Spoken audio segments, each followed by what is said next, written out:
On a cold platform before Elsinore Castle, Danish officers Marcellus and Barnardo stand watch in unease. Strange events have unsettled them. A spectral figure, clad in the armour of Denmark's late king, has appeared on previous nights.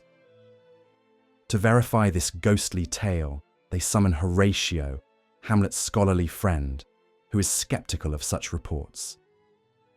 But as midnight tolls, the apparition emerges from the mist, silent yet commanding. Horatio, shaken, tries to speak to it, but the ghost remains mute and vanishes as the rooster crows. Reflecting on Denmark's state, Horatio fears this sight portends calamity. They resolve to tell Prince Hamlet, recently returned from Wittenberg, of this troubling vision. At court, Claudius, Hamlet's uncle, now sits on Denmark's throne. He has swiftly married Queen Gertrude, Hamlet's mother, barely 2 months after the king's death. Claudius addresses his council, dismissing Fortinbras of Norway's threat to invade and sending envoys to negotiate peace. Hamlet, still clad in mourning black, grieves deeply and condemns his mother's haste, seeing the world as a decaying and corrupted place. His bitterness deepens when Horatio and the watch tell him of the ghost.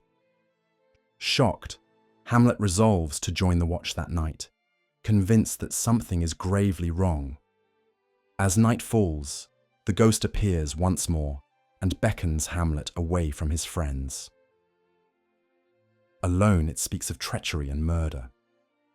While resting in his orchard, King Hamlet was poisoned by his brother Claudius, who poured henbane into his ear. The ghost urges Hamlet to avenge this foul and unnatural murder, but instructs him to leave Gertrude's fate to heaven. Hamlet swears vengeance and warns his friends to keep the encounter secret. He hints that he may begin acting strangely to conceal his plans.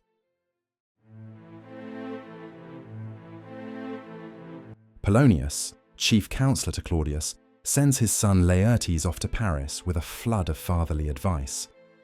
Before leaving, Laertes warns his sister Ophelia to beware Hamlet's affections, fearing they are fleeting. Polonius echoes this concern, dismisses Hamlet's interest as trivial, and forbids Ophelia from seeing him. Later, Ophelia reports a strange visit.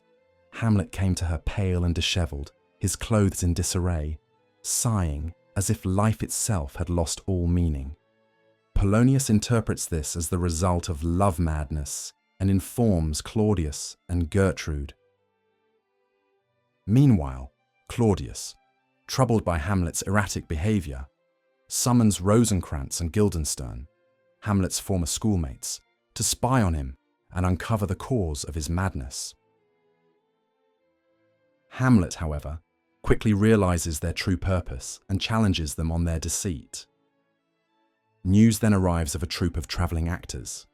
Hamlet greets them warmly, recalling their skill, and suddenly conceives a plan.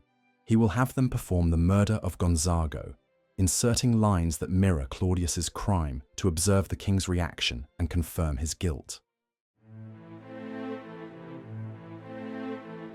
Alone, Hamlet contemplates life and death, famously weighing to be or not to be, whether it is nobler to endure suffering or to end it through suicide. He concludes that fear of the unknown after death makes men hesitant and passive. Meanwhile, Claudius and Polonius send Ophelia to encounter Hamlet while they secretly eavesdrop.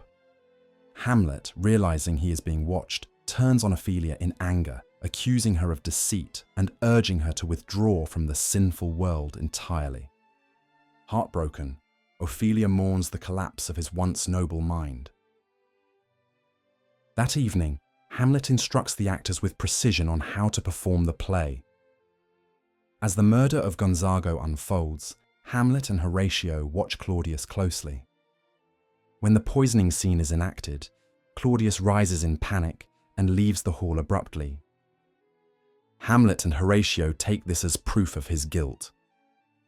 Later, alone and tormented, Claudius attempts to pray but finds himself unable to repent.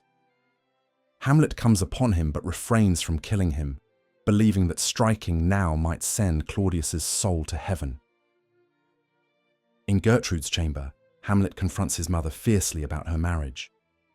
Hearing a noise behind the arras, he stabs through the tapestry, thinking Claudius hides there, but accidentally kills Polonius instead.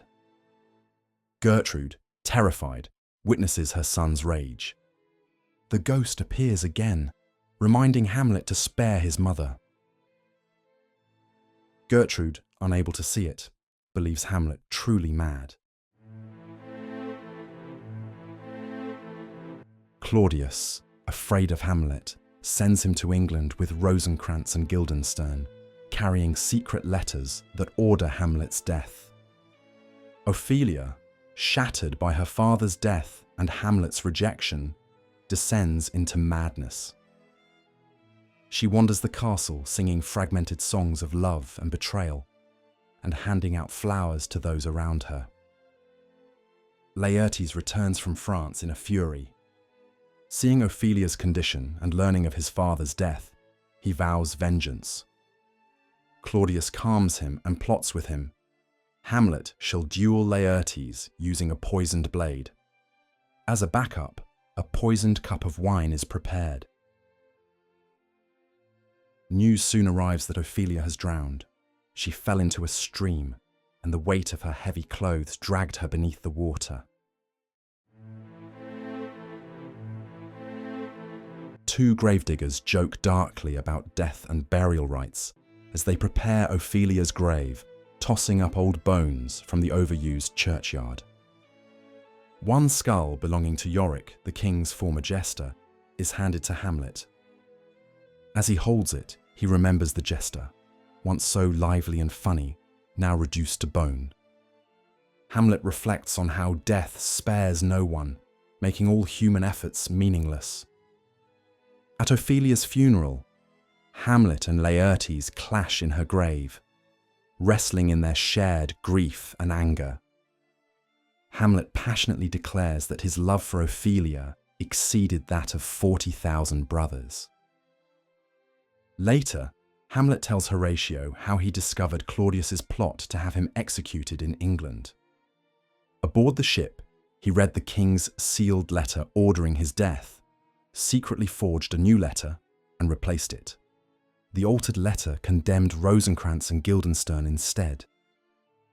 Before reaching England, pirates attacked and brought Hamlet back to Denmark unharmed. As they speak, Osric, a foppish courtier, arrives with a challenge from the king. Hamlet is to duel Laertes. Though uneasy, Hamlet accepts, trusting in divine providence. During the duel, Laertes wounds Hamlet with the poisoned blade. In the ensuing scuffle, they exchange swords, and Hamlet wounds Laertes in turn. Gertrude unknowingly drinks from the poisoned cup and dies. Laertes, mortally wounded, confesses Claudius's plot. Hamlet, enraged, stabs Claudius with the poisoned sword and forces him to drink the venomous wine, killing him.